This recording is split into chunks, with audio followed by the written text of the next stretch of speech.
Good morning, everyone, and welcome to today's British Chamber webinar. Today's webinar is kindly sponsored by LimLoges&Masters. Lelia, it has been fantastic working with you and your colleagues on this, and we're really looking forward to a great session today.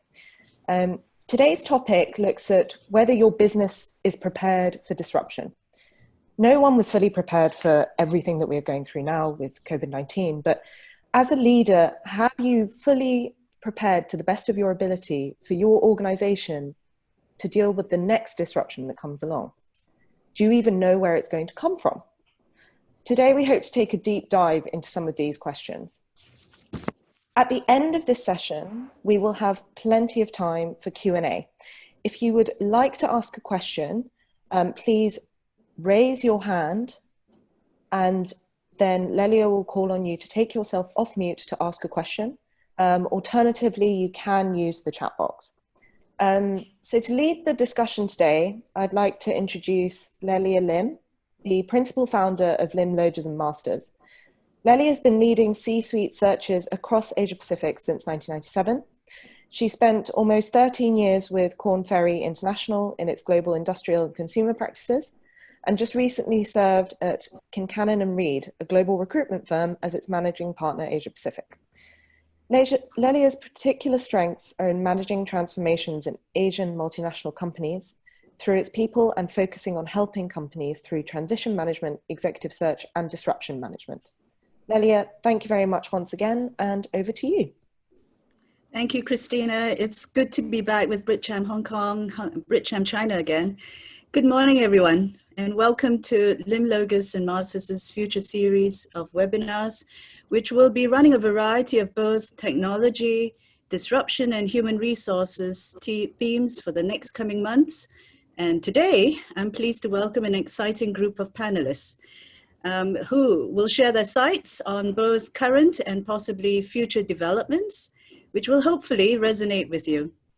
Just as a note, I'll be switching off my video in favor of the panelists, who will be encouraged to leave their video on throughout the next 45 minutes, and thereafter we'll do a Q&A. Let me introduce you to our panelists. James Kane is currently the Managing Director for Mondelez Malaysia and Singapore, and originally from Australia, James has been based in Malaysia for almost 2 years now. You may know Mondelez brands. These are your Cadbury snacks, your Oreo biscuits, Tang drinks, Toblerone chocolates, I could go on. And James understands how to drive step change in his company's technology architecture, having undergone a cyber attack about 3 years ago. We look forward to having his insider views. Our other panelist is Daisy Jiang. Daisy is the Director of Operations and Board Member at UIB. UIB's UE Intelligent IoT messaging platform helps power your human-to-machine communications. Daisy is a true blue technologist with more than a decade of experience with tech blue-chip companies such as HP, IBM, and Yahoo in the Bay Area, San Francisco. She then spent the next decade in Asia with social entities and software enterprises. Daisy hails from the US, and she began her career as a hardware engineer in the aerospace and defense industry. Hats off to you, Daisy. And last but not least, we have Yabun, Lim Yabun. Yabun is a senior partner for the disruption management practice at LimLoges&Masters with more than 25 years in technology and startups. Yabun is never happier than helping companies with design thinking, business strategy, and digital transformations. He has been with heavyweights, the likes of IBM, Motorola, and SAP, and as an entrepreneur, also understands the challenges of SMEs. Yabun holds multiple degrees and is a trained design thinking specialist from Hasso-Plattner Institute in Germany. So I'd like to begin. Today, of course, let me look at the numbers. We have about 856,917 infected cases of COVID-19. We can't possibly ignore COVID-19. It is a global pandemic, far-reaching beyond the shores of Asia today. And the disease has shown us how globally connected we are. Today we are infected in 205 countries. Since January 23rd, our normal lives have been disrupted, and for some of us, beyond all recognition. Our children are in online learning, offices are empty, and home offices are beginning to sprout out in the most urgent manner, social distancing is the new norm where in society it used to be frowned upon. And all forms of communication have become virtual-based, and video-based. So I'd like to move on to our panelists and ask how their companies or their client companies are responding to COVID-19. How has it impacted your people, your supply chain, and your commercial front? So could we start with James? Sure, yeah, you're right. And hearing you describe the pandemic just now also brings it home again, because I think once you're in it, you feel like everyone's operating in this new normal, but of course it's not normal at all. It's very different. So I think you mentioned in the opening that we had an example only a couple of years ago at Mondelez where we had a major disruption with a cyber attack or a malware attack. So in some ways that's proven to be a learning experience we've been able to apply to future challenges, and none the least this one. So practically there's a bunch of physical steps we've taken as an organisation globally, regionally and locally to try and stay ahead of this challenge as best we can.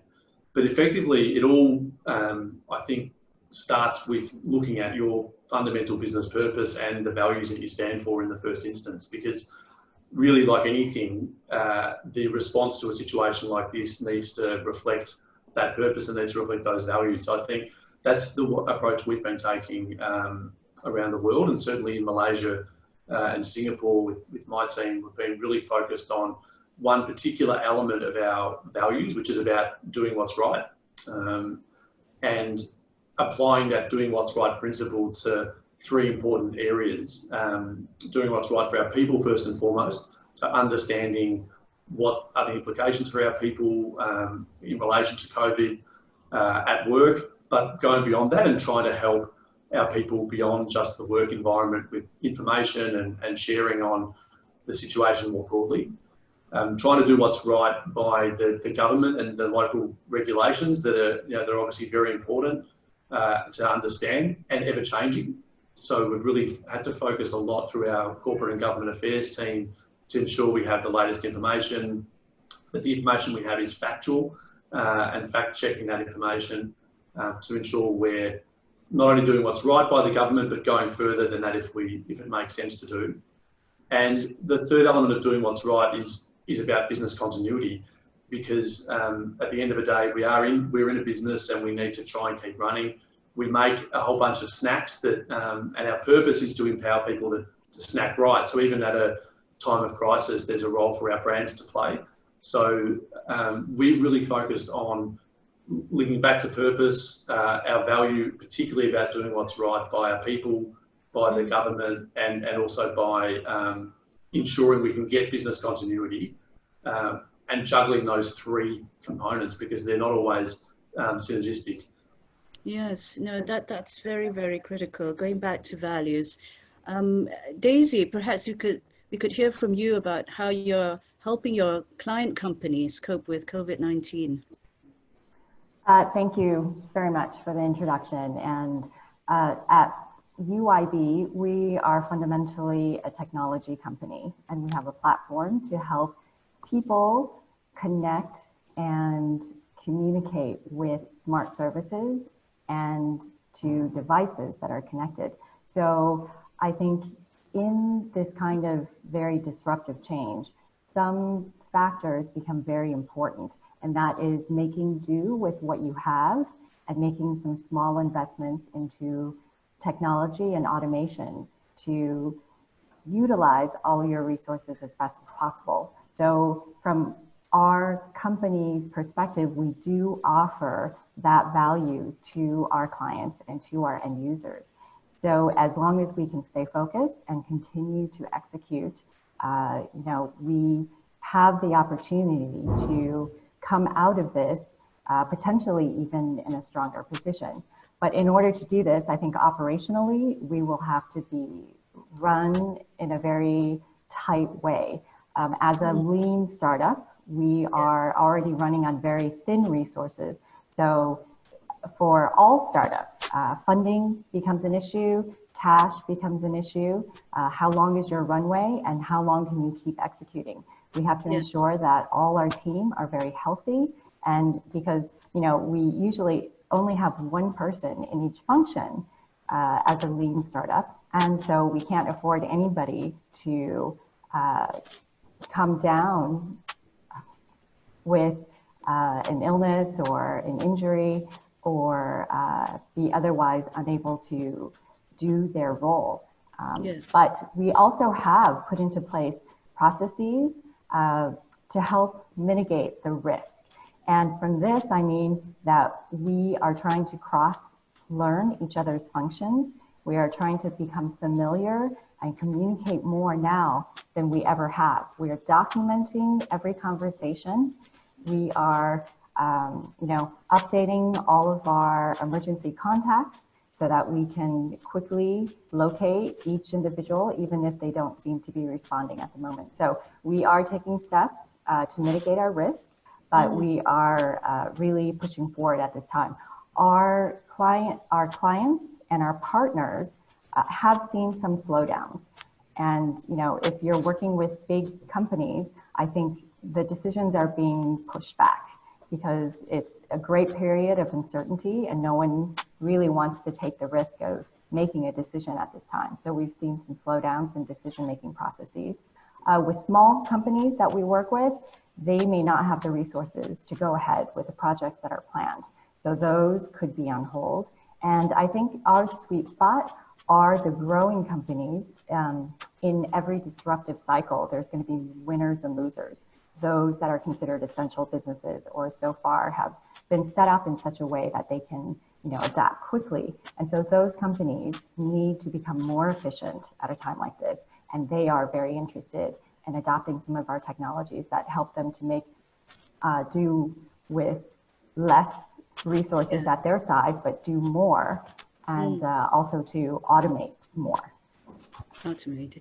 Yes, mitigating risks. And Boone, perhaps you could help us understand whether your client companies have been impacted very badly by COVID-19. Thank you. Firstly, I just want to thank and salute all the frontliners, healthcare workers, the janitors, cleaners that are doing a lot. Absolutely, absolutely. So we wish the very best to all those infected and affected by COVID-19.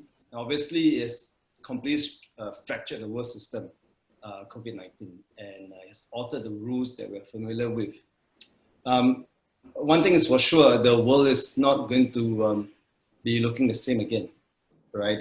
Like you mentioned earlier, Lilia, that working from home is no longer a luxury, but more of a necessity. The kids are studying from home, lecturers are teaching from home. Online events like this, is going to become a new norm. And but technology-wise, I've seen clients, most of them implementing Zoom, like what we're using right now. Some use a Microsoft Teams, Slack, Google Classroom for the students and teachers, Zoom as well. But I think right now, we are just trying to fill the gaps. And we are not exactly leveraging technology because generally most of us are not ready. Most of the people that talk to are not ready for such a massive disruption. On that note, we all recognize that leveraging technology is just not enough. Certain content, certain delivery methods that we are used to or familiar with are not designed to optimize the alternative technology that we are using today. Yes. So one very interesting example that I'm involved with, schools are trying to replicate classroom settings online. It's not optimal in its delivery because they were designed for face-to-face engagement, right? So user experience will be compromised as a result. And even assessment methods like group projects, presentation can't be replicated. Questions are designed for in-person pen and paper kind of work. And so the interesting thing is that they're struggling because what used to be closed book exam are not only becoming open book by default, but become open web, right? So even the preparation of questions and content and case studies are not so straightforward.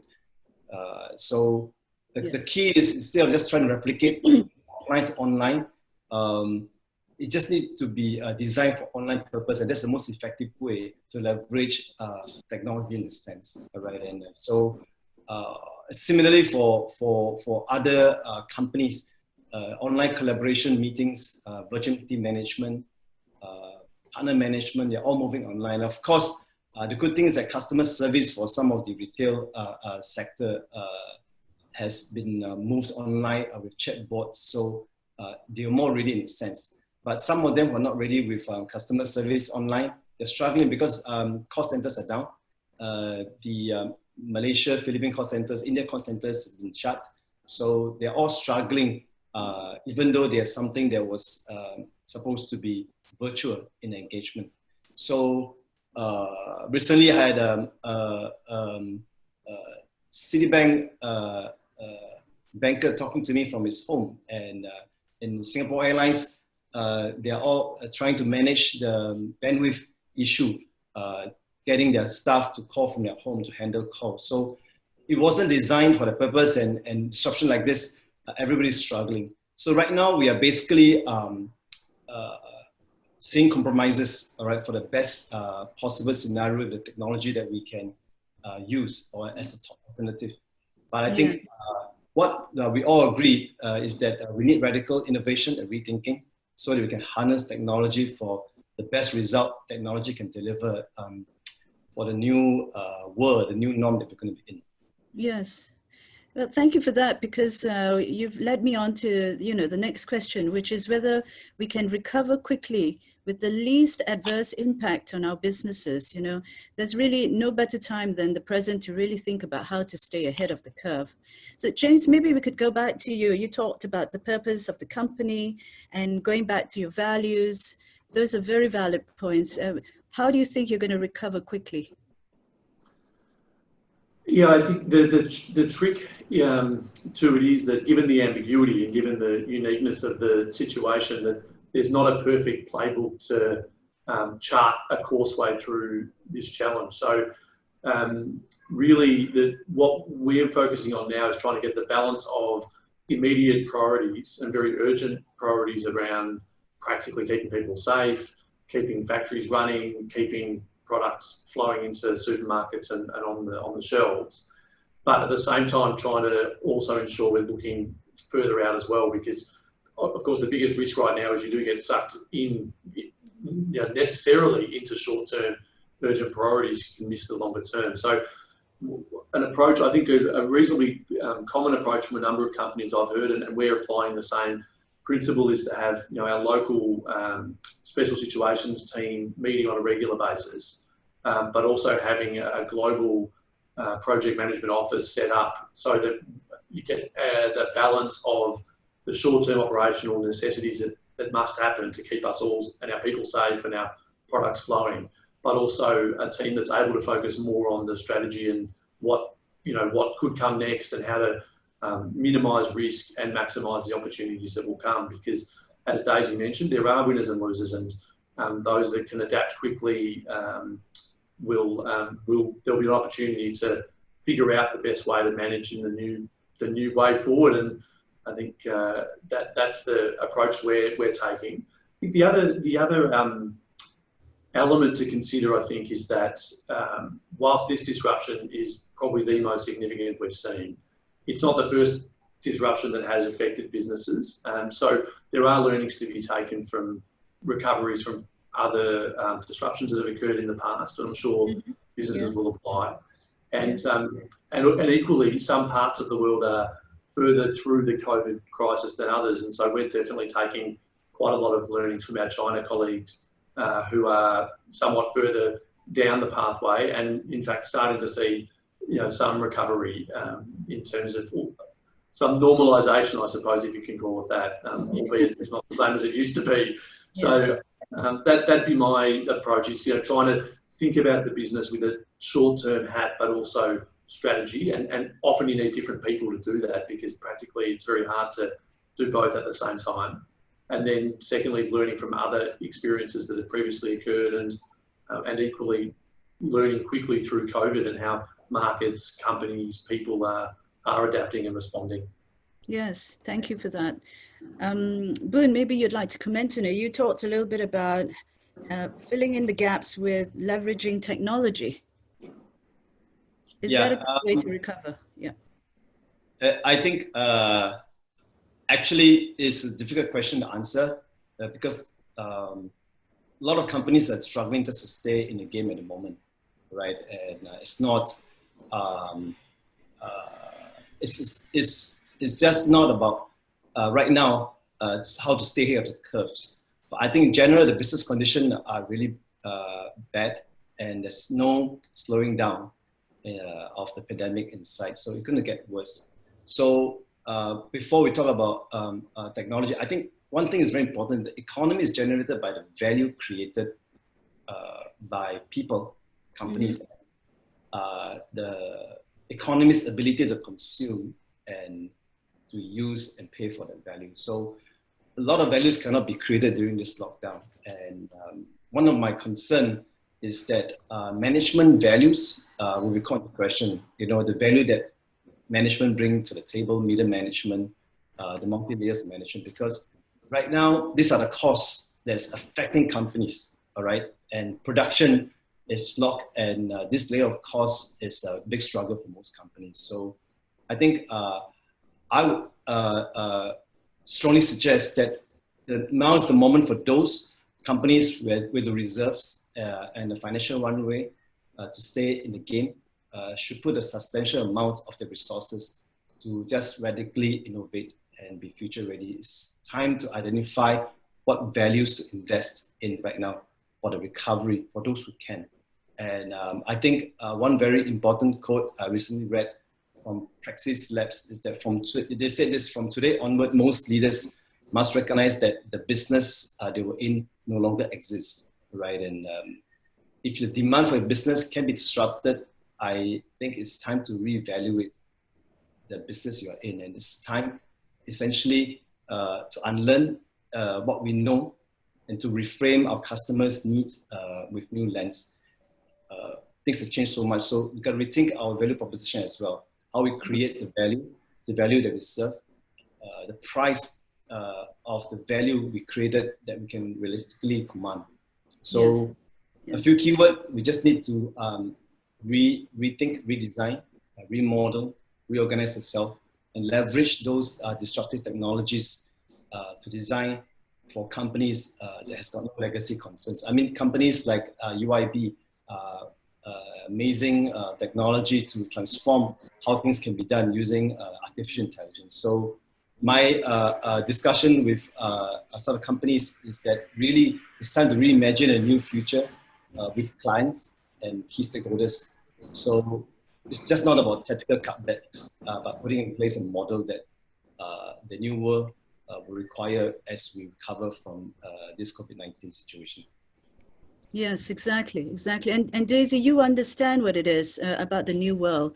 Your business is based on disruption, and new technologies have continued to create new opportunities to displace established commercial leaders. So is the pace of disruption moving aggressively faster in today's world, Daisy? I think the pace of disruption has always moved too fast for human comfort. It's always been the case. And it will not change. And with COVID-19, you've seen how it not only affects and impacts your professional life and your work life, but every layer of your personal life, your leisure life, your family life. So the fact that this is all coming at every single person all at the same time is, truly not something that people in our generation have ever experienced. So I think the technologies that can help humans to be able to adapt to this rapid change are going to be the future-proof types of technologies and businesses. And so we're very lucky at UIB. Our founder is very visionary, and he realized that as technology continues to multiply and You know, in the same way that an epidemic is not on a linear scale, it's exponential. Technology's change feels exponential to people because we evolved at a biological scale and a biological pace. So as all of these changes continue to, you know, build on top of each other, I think humans will feel, you know, higher levels of stress and anxiety and all of these kind of more mental health issues. And so technologies like UIB, they help humans to communicate in the way that we're already familiar with and we're already comfortable with. And it obscures all the complexity and all the exponential changes so that we still, you know, we can use WhatsApp, add our smart home as a contact in our address book and be able to, you know, change the heat, make sure the dishwasher has run, make sure the automatic vacuum cleaner has run before I come home, that the aircon is turned on just before I get home, so I immediately walk into a nice environment. So all of these things, you know, are done in a way that is comfortable with humans without each person having to be the IT person within their own home to, you know, connect and adjust all of these gadgets with its own software platform and its own app on your phone.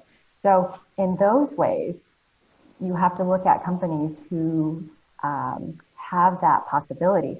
And I think that what's really required to recover, there's no way around it. You need decisive leadership.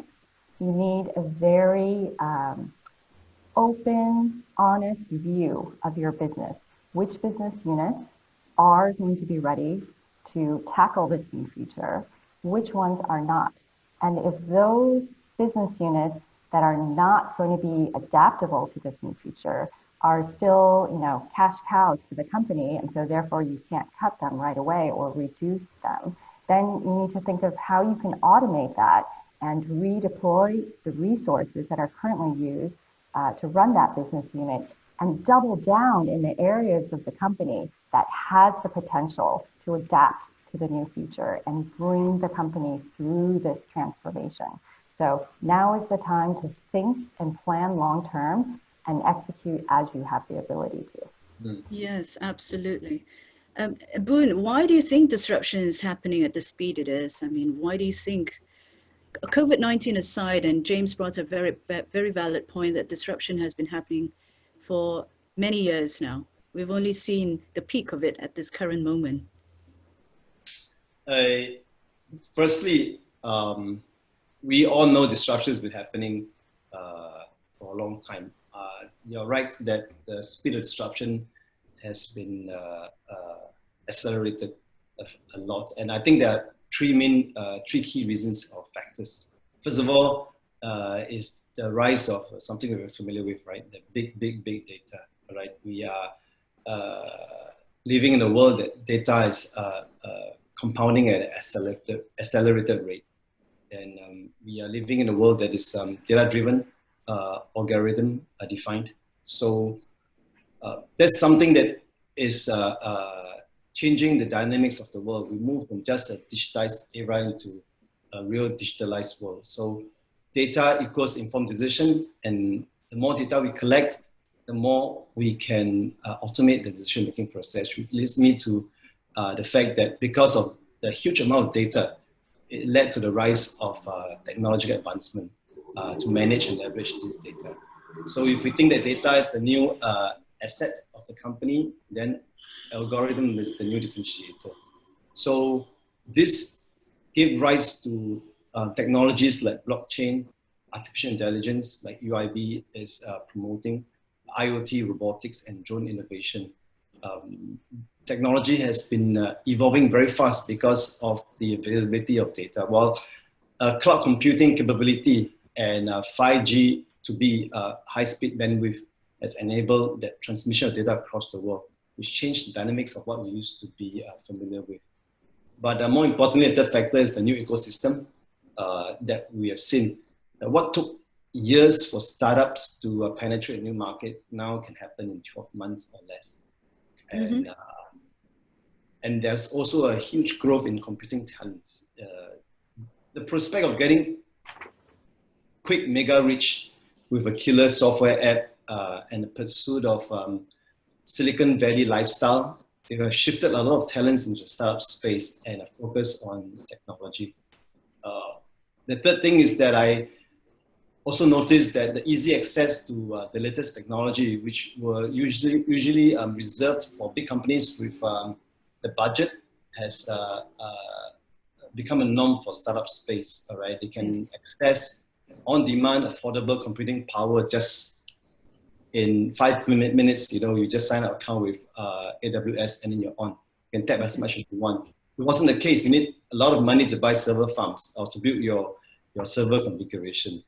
And lastly, I would say that the easy access to incremental funding that the investors, the VCs, the institutions for the next WhatsApp, Airbnb, Uber has given a lot of promising startups the financial runway to hurt the big boys, and this without having to make a single cent, right? So we're all familiar with all these stories. So all this had really accelerated the disruptive technologies evolution and putting up so many new startups with different model, different rules to serve the new market and to serve the new segments. Yes, thank you for that. Thank you. You know, there is an argument that the biggest winners are companies who don't just leverage disruption, but proactively initiate disruption, especially through new technologies. Maybe you could share your thoughts on which disruptive technology will likely have a huge impact on the industries you work with. I mean, could we start with James in confectionaries and sweets? Yeah, snacks, yeah. It's interesting, I think, in any business, and certainly in a crisis, being super focused on your core competency it's obvious but critical. And so whilst as a snacking company, we're not a technology company, the most important, I guess, piece of information or that we can use is what our consumers want. So we're having to, from a snacking or manufacturing perspective, a huge focus is on sort of traditional methods of understanding what consumer wants, but also trying to accelerate that to be much faster, much more real time, and much more live. So the days of doing sort of basic consumer research to speak to shoppers or consumers does still exist, but it takes on a different form. And so we're applying some proprietary techniques globally. One's called demand spaces, which is somewhat old-fashioned in its technology in that it speaks to lots of consumers about what they like, what snacks they like, and so forth. So in Malaysia, for example, we spoke with 20,000 consumers, and then we gather that data and then try and mine the data to understand what really is it that consumers want, so that we can then adapt what we're doing to link into that. And then the other element is is globally looking at, we've set up a part of our business called Snack Futures, which is all about tapping into the entrepreneurs that the guys are speaking about to see how startups and smaller companies are going about it, and then potentially look to fund some of those startups to ensure that we stay ahead of the curve when it comes to disruption or new trends or whatever that might be. So I think for an established multinational, the strength in a way is being able to use large scale, proprietary ways of doing things. But actually the trick is also making sure we balance that off with those that are super smart, super entrepreneurial, and we're hoping that Snack Futures can help us to do that. Yes. No, thank you for that. Thank you. We talked about speed just now. Boon, maybe you'd like to give us a sense of what do you think the new disruptors will look like? The new disruptors, actually, I think disruptive technology is very contextual in its application, and anything that can be digitized or digitalized can be disrupted. So the value chains will be really redefined, and the profit pool will be redistributed. So the new disruptors are going to come from the side and not necessarily coming from behind you. So we are actually looking at how we can work with companies to identify potential disruptors, potential disruptions, not disruptors, because you can't really know where they come from, disruptors, but potential disruptions are exactly where there are inefficiencies, there are ineffectiveness, or generally where their profit is just very high. And this is where we are seeing disruptions will happen because somebody can do it cheaper, better, faster, at a much lower cost will be the one that's coming to your dining table, no longer picking out the crumbs under your table, right? It just comes straight to the table and snatch it from you. Yes, and we know, we know today companies are facing immense pressure from disruption from nowhere, and new entrants are coming in to disrupt industries with business models they may not be familiar with. Daisy, could you comment on this? Is it easy to identify where disruption is coming from or who these disruptors are? I think disruption can come from nowhere and everywhere, right? You look back in history and you see these companies like, for example, something we're all familiar with, WhatsApp sort of came out from nowhere. Once they became on people's radars, Facebook recognized their value and they immediately acquired them. And now you can't imagine conducting your daily life without WhatsApp. It has become the tool of communication. And you think about that and you say, well, how is that so different? We've always had, SMS text messaging, and there have been some companies prior to WhatsApp, but WhatsApp was at the right place at the right time with the right functionality, and it really was able to quickly be adopted by now probably 1.6 billion people in the world who use WhatsApp on a daily basis. So they've really captured the market. So for a company like UIB, I don't want to sound flippant when I say this, but I feel like finally the world is ready for what we have to offer. We've been around for 6 years. We just had our 6-year anniversary in February.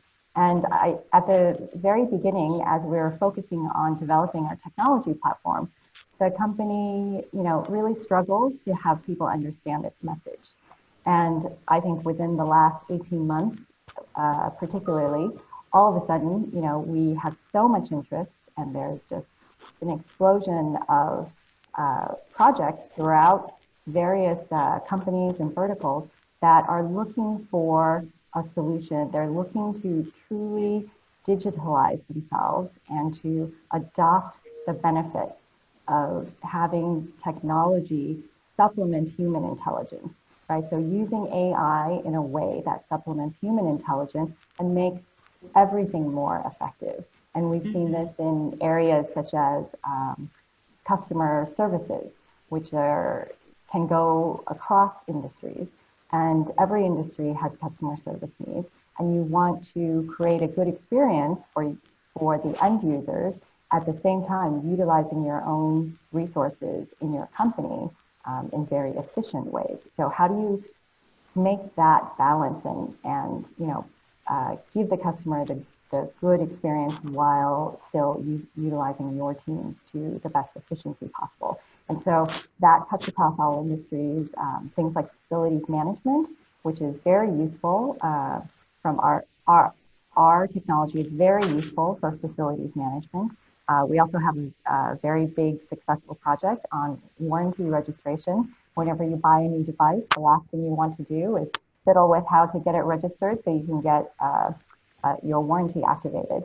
Yes. And we make that very easy and automated. And so, there are lots of ready-made use cases, and it cuts across all industries. Yeah, thank you. No, thank you for that, Daisy. Do you have any last words, Boon, on what you think are the technologies that will have a huge impact on industries? Maybe name one or two. Yeah, before I move on to looking at the crystal ball a little bit. Well, cloud computing have already deployed the world. 5G will bring the world closer together. my thoughts that AI will definitely drive the world forward, and blockchain will hold the world together. That sounds extremely exciting. Also very challenging for companies. So I'm going to ask the three of you to look into the future a little bit, gaze into your crystal ball. And if we have to position ourselves to be future ready, what advice would you give leaders? I mean, Daisy, you alluded just now to decisive leadership, one that is open, honest, and definitely adaptable. How do you think your company could prepare for future readiness? James? I mean, I think throughout all of the ambiguity and sort of speed of change and disruption that we've spoken about, there's definitely a few fundamentals that I think stay exactly the same, and in some ways become even more important. And you mentioned one just now, which is leadership in general. So, and there's more and more, I think, over the last 10 years, and then if you look even more into very recent last few weeks, the ability of leaders to kind of provide some certainty in amongst the uncertainty, to embrace collaboration and encourage people to communicate, talk and share more within the business, can be a massive enabler. It's not a technology per se, but it's a fundamental skill, I think, that is central to all of this. And I just think very practically about the last week or so of twice daily cross-functional special situations meetings that we had. I mean, I was getting direct input from people at the front line on lots of things. They knew more about what was happening much faster than what I did, but being able to pull that together quickly is really important, and being able to make decisive action and move with speed is key. So certainly technologies can enable that. And if I think about now versus when we had a malware attack a couple of years ago and our systems were down, we're much better able to communicate through Skype, through WhatsApp, through the cloud in terms of sharing files, etc. So I think leadership, just becomes more and more important, and equally the behaviour of collaboration is massively important, because it enables you to move much more quickly, especially if it's enabled by technology. So, and then I guess being able and willing to really listen to not only your team, but what's happening in other markets, what information's out there, because there's no shortage of information. The battle is often about trying to make that information easy to digest and understand, learn from people in similar situations in other markets, and being prepared to, take on those different points of views and into your consideration set before making those decisive actions is a really important balance to strike. Yes, I agree. Daisy, maybe we could come back to you on your advice for leaders in terms of management approach to ensure that enterprises are future ready. I think never before have each of our own individual actions and decisions made such an impact on the world, right? Literally every little decision, do we go out today? Do we not go out today? Do we go to that gathering? Do we not go to that gathering? Has a direct impact 2 weeks later on what happens in the world. So in essence, we are writing our history right now. And so from a leadership perspective, if it really depends on the organizational DNA that you're in. If it's a command and control top-down structure, then you have to think about ways to enable the grassroots parts of your companies to innovate at their level too, and to speed up the communication of good ideas that are working, innovations that are useful, and be able to replicate that through other parts of the company. Yes. You have to clear the way for communication, that it's okay to take a risk and to speak up, and that if you are the bearer of bad news, that you're not punished for, bringing the bad news to everybody's attention, because it's not necessarily your fault, but only when something is known can you act on it. So I think the hard part about leadership, to me, leadership can be, from a kind of an operational and planning perspective, or it could be dealing with the people and the culture. And so there has never been a more important time for leaders to kind of bring out the best in their people and to ensure that you know, local teams, regional teams have enough autonomy, but also have the communication channels to quickly communicate up and down the company. We are a very dispersed company, even though it's quite small. We have representation at our headquarters here in Singapore. We have a big group in India where our development team is. Our founder, Toby Ruckert, is currently stuck in Germany. Luckily, that's his home, so not too bad. We have, you know, lots of business in the Middle East, and so we are dispersed. Oh, also in the rest of Southeast Asia, in Malaysia and in Indonesia. So we have always operated as a dispersed company, and you know, Zoom and teleconferencing and video conferencing has always been a part of our corporate culture. We only get together at specific points to the year for the entire team because it is quite cost to fly everybody in. And in the meantime, we've always done things remotely. So we have structures in place, we have regular meetings where we all come online. Our company culture is to always have our video camera on so we can get a little bit of that kind of social interaction and the cues from seeing people's faces, because you really do lose quite a bit of that when you're just on the phone and hearing someone's voice. So we try to maintain a sense of feeling close and have teams be able to collaborate together. We also use a lot of collaboration software. So the Google Docs and Google, spreadsheets and all of these things help us to collaborate. So we're on video and we are changing a document together. It's the next best thing to actually working next to each other. And I think since we are used to that, some of these travel restrictions haven't been quite as disruptive to our team specifically, as I know many teams have had to deal with a very big change in a very short period of time. So we count ourselves lucky.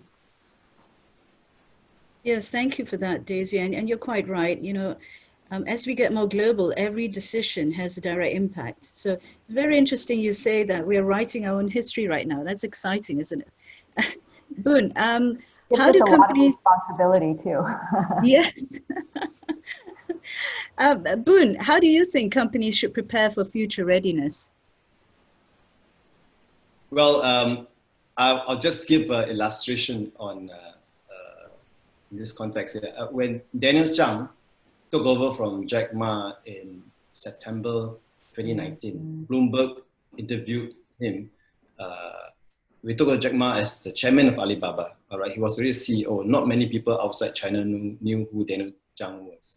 The question put to him by Bloomberg was, "Are you worried about replacing Jack Ma?" And his reply would be something for all the leaders to ponder upon, all of us, right? He said, "I'm not worried about replacing Jack Ma. I'm worried about replacing Alibaba." Okay, and this is a company that on November 11 last year hit 1 billion sales in 68 seconds, right? And transacted more than 38 billion sales in 24 hours, right? Most companies would be very happy to have 38 billion sales in a year, right? They did it in 24 hours. And his mantra is, if we don't kill our existing business, someone else will. So I'd rather see our own new businesses kill our existing business. And this attitude to be future ready. And this attitude for leaders to infuse into the organization that if we don't do something differently, if we do not try to rewrite the rules of the future, then somebody will, and then we'll be out of business. So I think this is a very simple message from someone who's running one of the biggest companies in the world. And this is it. Just need to find ways to rewrite the rules to be future ready. Yes, yes, exactly. We need to rewrite our own rules as well. I truly agree with that. We've hit now 10:50. I'd like to quickly move on to our Q&A session. And could we encourage all of you to raise your hand if you have a question and unmute yourself so that you can ask those questions directly, and we will direct them to the speakers.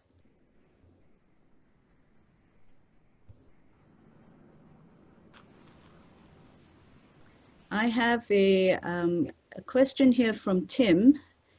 He didn't raise his hand, but anyway, he's typed it down. It says, in Europe, some companies are seen as standing by and helping their customers through the crisis. Others are criticized for profiteering. Are there any good examples that you see from this region of companies who have got this right? Perhaps I could direct this to Daisy. You know, I think that companies here are quite aware of the fact that the Singapore government has taken an amazing leadership position in helping keep Singapore running as much as possible amidst COVID-19. And companies here are very grateful and thankful for the first responders and all of the healthcare workers. And I think that it's this recognition and helping all of the employees, their own or others, try to live as normal of a life as possible, maintaining their operations as much as possible, and doing what they need to do to preserve their businesses.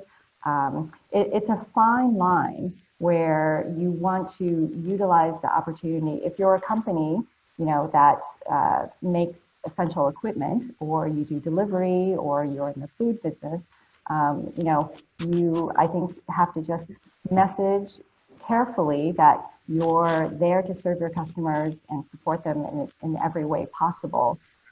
If you are able to maintain your costs without having to raise them because of the supply chain disruptions, you will be, I think, seen in a positive light. If you try to raise your prices too much, it is definitely going to impact your your customers' perceptions very negatively. So I think from that perspective, we all have to try to just be sensitive to those who are more affected than we are, whether they're businesses or individuals. Yes, absolutely. Any other thoughts from this region, James? I think it's a good question. Some of the, definitely seeing retailers in general being quite dynamic in terms of the way they're approaching this challenge around being available at different times of day for elderly shoppers, for example, or providing different services for the frontline workers that have difficulty accessing their outlets. So I think there's been good examples of retailers trying to do different things to adapt. And I know from a supplier perspective, a company that supplies to retailers, the communication lines have been overall really good in terms of them reaching out for support when they needed it.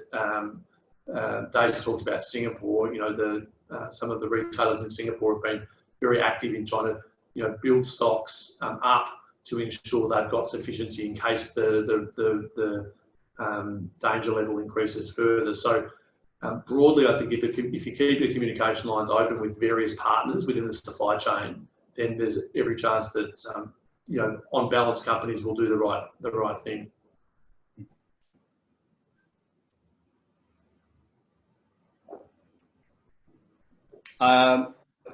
If I may just jump in here, I think because some companies are just trying to stay afloat, and they are finding creative ways to allow their business to carry on, allow their business to stay intact, while encouraging those who can share their ability or share their resources with those that are less fortunate. I think those I don't consider them as profiteering, you know, because everybody needs to stay afloat. And as much as possible, we all know that we're going to take cuts in the business, but the ecosystem in itself needs to come together to support one another. Of course, there are companies who are a lot more in the reserves and a longer financial runway. They are able to take out from the reserves to fund some of the free masks or free food. But in general, the situation is far worse than we've expected across the globe, even in Singapore. So we need to accept that we all need to come together, stick together to support one another for this moment and for everybody to stay afloat.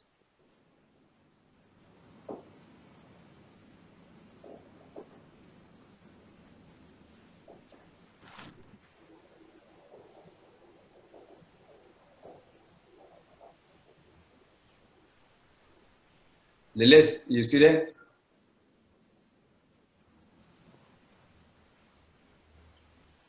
Uh-oh. I think we've lost Leo. Should we take a look at another question from the chat box, maybe? Yes. Yeah, sure. Who would like to go? This is Jessica from online. Given that, right, so a lot of the employers now, they know that they don't need so many employee because everyone can actually work remote site, right?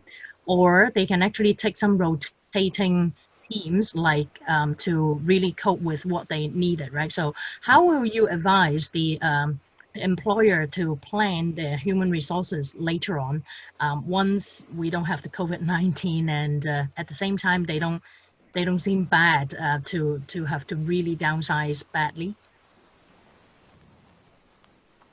I can, sorry, go ahead, Daisy. Oh, hi, Jessica. Welcome. I think this is a very complex question, right? And there's no single answer that fits all.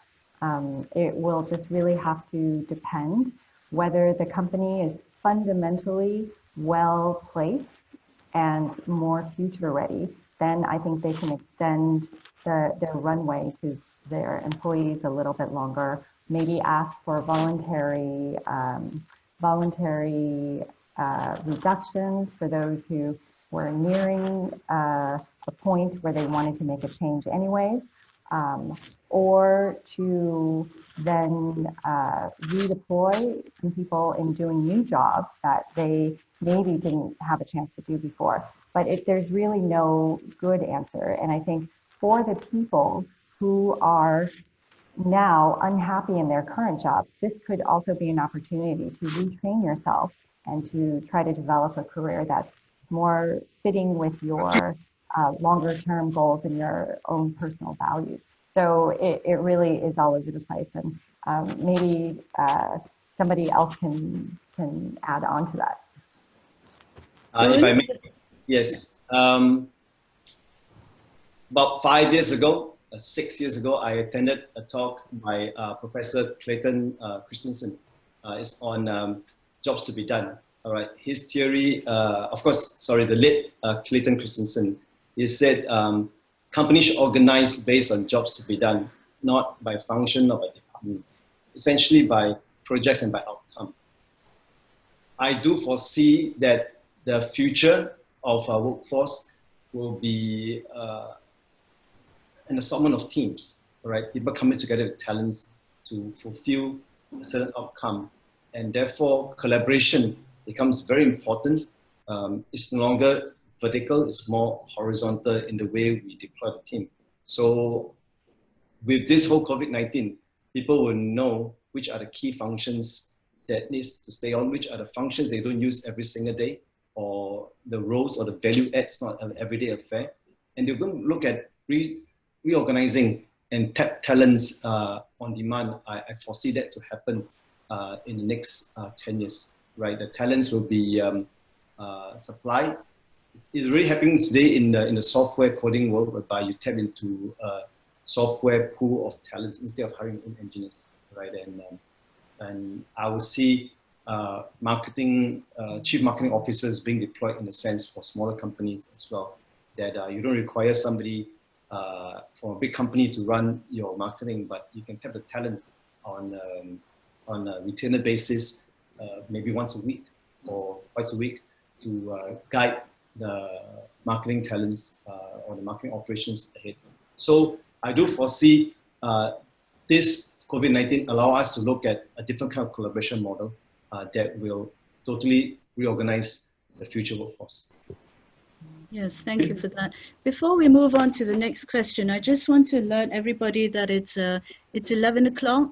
This webinar will still remain open for those who can stay on, but those who are in urgent need to leave, I thank you for coming on board. And if Christina could show the next slide, we are actually hosting another webinar on May the 6th. It's part of our Future Ready series, so please join us again.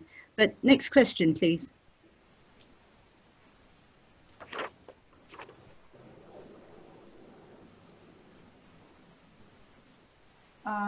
This is Sandra. Hi, Lilia. I can help out with the questions on the chat group. I see that there's another question here that says, do you think companies will reorganize their supply chain and reduce dependency on single country like China?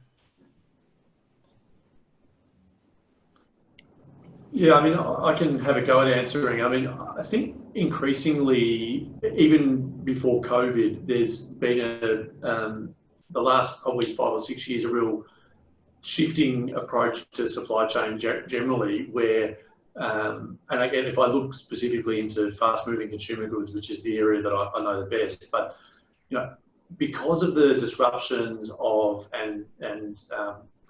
and the wants of consumers for very different types of products, often healthier products or more organically sourced products, etc.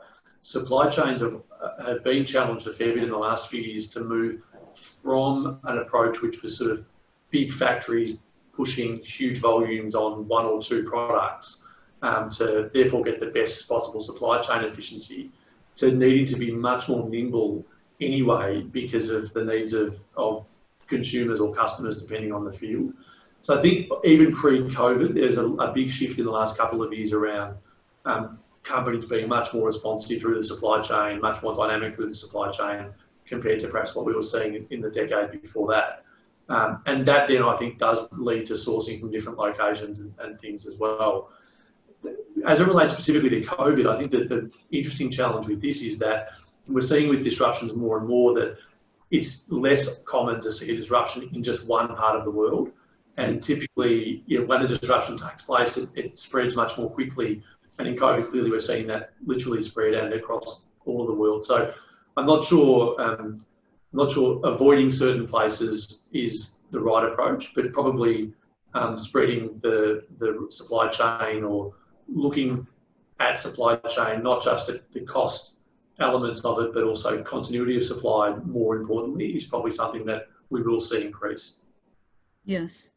Absolutely. Actually, I was about to say that companies used to plan for locations based on costs, right? Now, moving forward, you need to think of continuity more, because it can cost more, but it's going to cost even more if you cannot continue producing and serving a customer. Yeah. I think there's going to be a big difference between essential goods, services, and technology, and those will have to be at least a percentage of that brought back onshore, right? You see that China has, dominated the market on personal protective equipment. They make over 50% of the world's supply, and now we see gaps in different regions of the world as they peak on their COVID epidemic, and so they have a difficult time getting some of those technologies, especially ventilators, in the right place in a fast and responsive way. So things like semiconductors and all sorts of very critical national security technologies have always been restricted, and I feel that there's going to be more examination of what constitutes national strategic technologies, and those will be more protected. Electronics, consumer electronics, who knows how, it really depends on what consumers are willing to pay.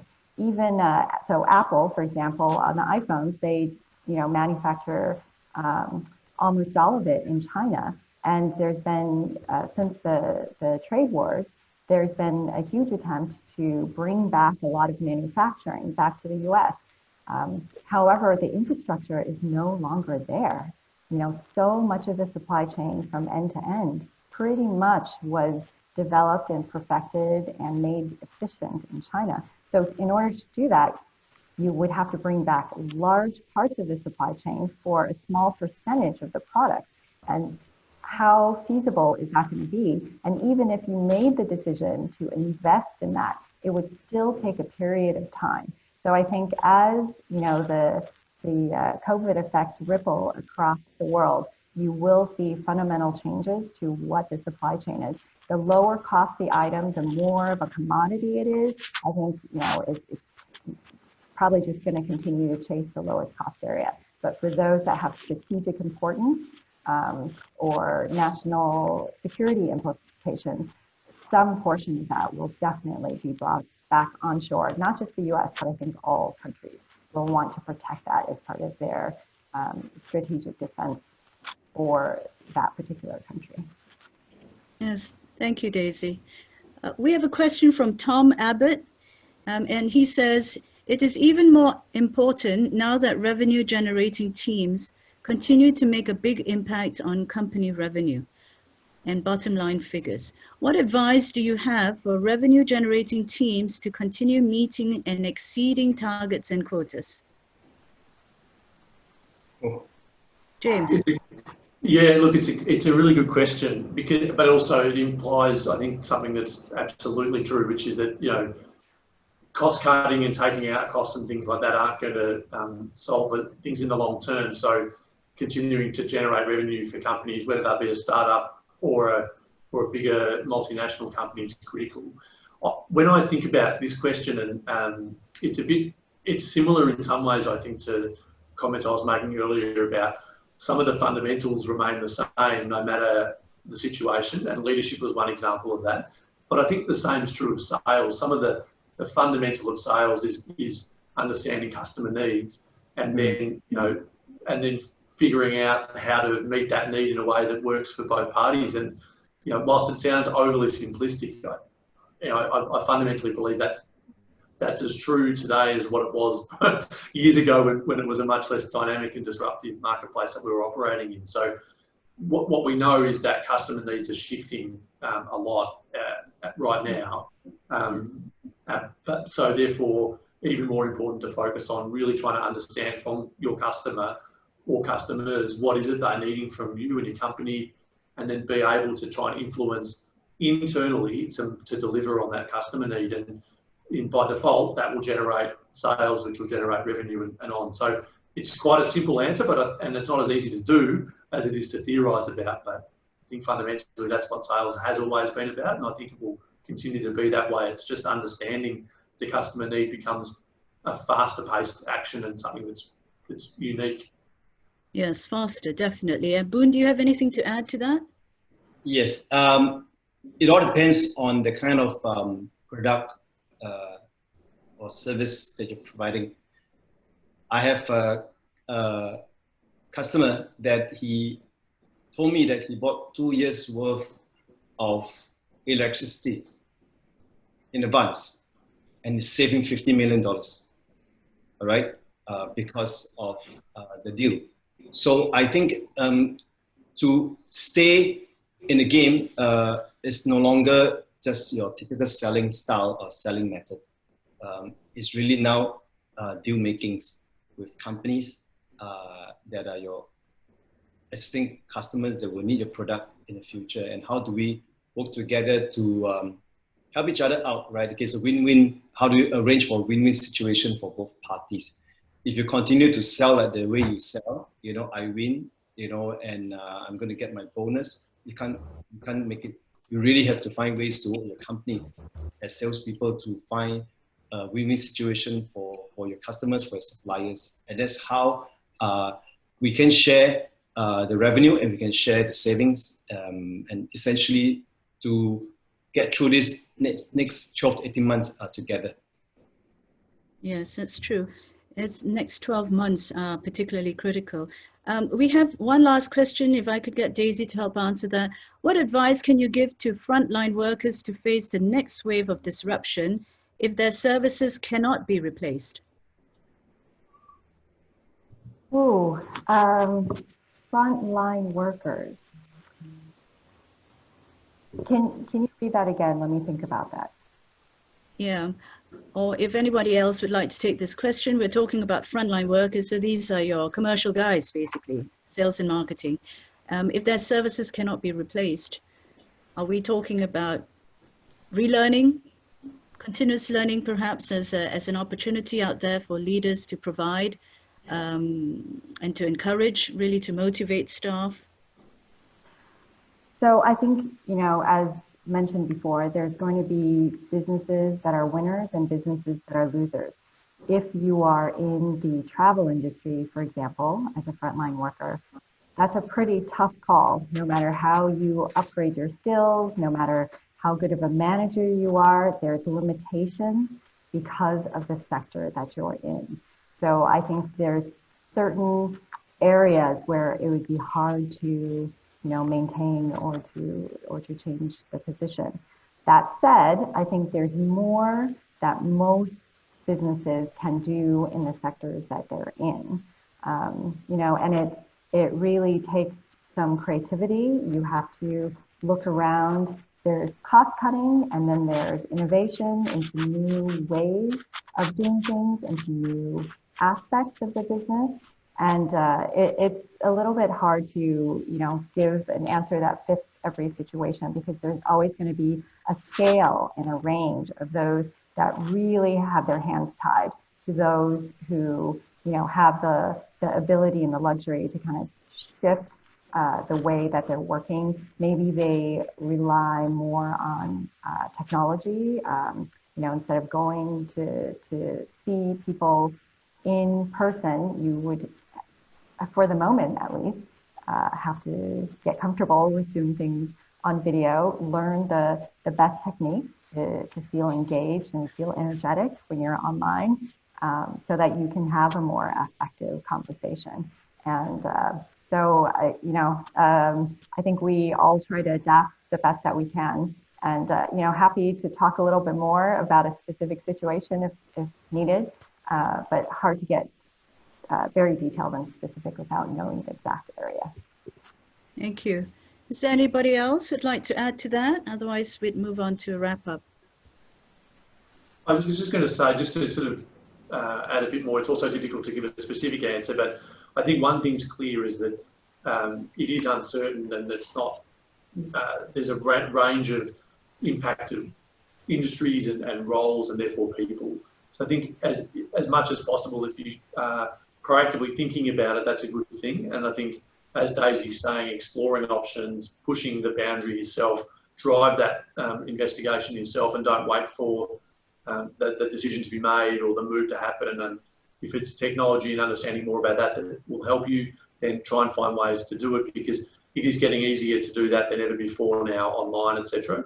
So I think that'd be my main guidance. Be the one of my favourite expressions, but be the author. Write the next chapter yourself. Don't just be the journalist and report on the issues that are happening, because otherwise you could be left behind, and that'd be a great shame. But as Daisy said, happy to take any direct questions. If someone is struggling with that and wants to talk some more, it's totally fair enough, and happy to do that. Okay, we've come to the end of our session. I really want to thank everybody for taking the time to dial into us. Just to close off, today we talked a little bit about how companies are responding to COVID-19 as a major disruptor to our business. Our panelists have shared that going back to basics, looking at the values and the purpose of the company, filling in the gaps, not just leveraging technology, but also looking eventually at evolving from what we currently have today in order to recover. The value created by companies is increasingly important, but it also needs to be boosted by reorganizing themselves with new technologies. We talked about disruption and what new technologies are being deployed for tomorrow, and speed is going to be critical. It's not, and having the availability of big data, the evolution of technology, not just for big companies, but also available now to SMEs, is very exciting for us. We also recognize that decisive leadership is even more critical today, having open, honest views, as well as being adaptable to automate and redeploy. And technology today is about efficiencies. It's about creating the right environment for people to provide innovative ideas while feeling safe. And we also know that with the oncoming cloud computing, oncoming 5G, the presence of cloud computing and blockchain today, that we should be increasingly ready for new disruptions in the future. And as we talk about future readiness, communication is critical, as well as collaboration. Every decision, as we know today, has a direct impact, not just on ourselves, but also globally. And we need to be collaborating even more. So I thank you. I thank you for your presence, and I thank the panelists. I don't have a token, but we will send it to you. Well, our token of appreciation today is a big, big thanks from all of us. So thank you, everyone, and thank you to BritCham Hong Kong and China again today for organizing this for us. Thank you. Thanks very much. Thank you very much. Thank Thank you. you. Bye. Bye-bye. Bye.